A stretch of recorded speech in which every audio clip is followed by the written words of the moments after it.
Hola, què tal? I molt benvinguts a aquesta secció Els likes parlen de l'Evangeli. Avui és l'últim dia de durant l'any, demà comença l'Advent i fixem-nos què ens diu Jesús. Ve a ser com un recordatori del que hauríem d'haver fet durant tot aquest any litúrgic i el que haurem de fer durant tot el nou any litúrgic.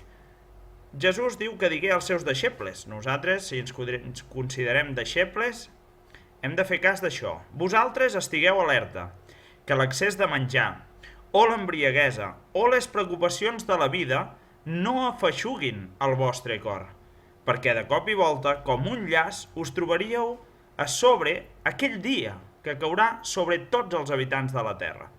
Vetlleu, doncs, i pregueu en tot moment, perquè us pugueu escapar de tot això que ha de succeir i us pugueu presentar sense temor davant el Fill de l'Home.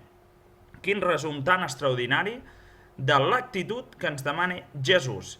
Durant tot l'Evangeli ens explica l'actitud diària davant la vida, la caritat, l'amor, el servei als altres, que per aquest motiu serem jutjats. I fixem-nos aquí les alertes. Per un cantó, excés de menjar. Per altre, embriaguesa i per altre, preocupacions de la vida. Són tres temptacions. Excés de menjar, la festa, etc. Va relacionat, pot anar-ho amb l'embriaguesa o no, i les preocupacions de la vida, els negocis, els projectes, etc. etc. Diu que això no ens ha de feixugar el nostre cor, perquè de cop i volta ens podem trobar davant de la mort, davant de la nostra hora decisiva, podríem dir.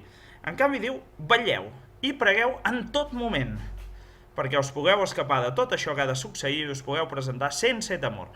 Per tant, un gran avís que no ens deixem afeixugar ni per l'excés de menjar, ni l'embriaguesa, ni les preocupacions de la vida, que confiem en Déu, que anem lleugers i que gràcies a aquesta pregària, aquesta vetlla, segur que sabrem atendre en la caritat.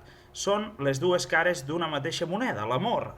La caritat té això, per un cantó vetllar i pregar en tot moment i per altre cantó sempre està en resposta a aquesta pregària i aquesta vetlla al servei dels altres. Doncs això és tot per avui, molt atents a aquest nou any litúrgic que comença, que l'entusiasme de l'Evangeli i aquesta vetlla i pregària ens acompanyin durant tot l'any i puguem arribar a aquest mateix dia de l'any que ve, si Déu vol, doncs havent estat millors, més sants que tot aquest any que hem acabat ara.